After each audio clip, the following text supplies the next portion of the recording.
Hi guys, it's been a while since I uploaded the video. So basically I got new internet provider installed, Vodafone Gigabox. They do a standard start off profile fibre to the home, of course, 500 down, 50 up.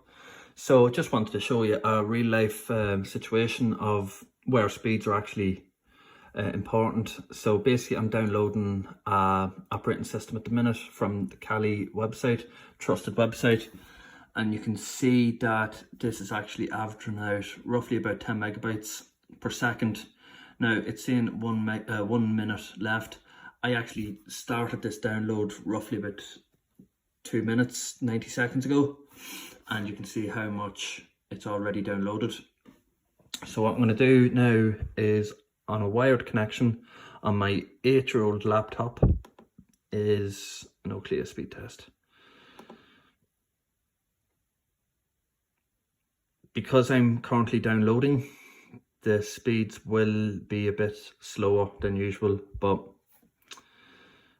over 400 megabytes is nothing to be sniffed at.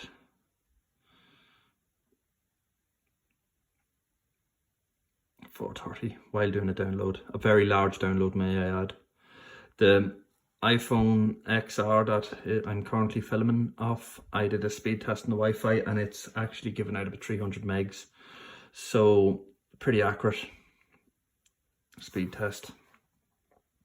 Yeah guys, just wanted to give you a quick update on what my thoughts of the Vodafone Gigabox is speed wise. Signal is strong enough, but I have extremely thick walls in my old house, so that obviously will affect it. And I use ubiquity access points in the house anyway, so I don't really use this Gigabox Wi-Fi that much. So let's actually have a quick look here. This file, yeah, I would say about 2.5 minutes, 3 minutes maximum, and that 3.5 gig file downloaded, which is extremely fast if you ask me. So yeah guys, that's it. Thanks.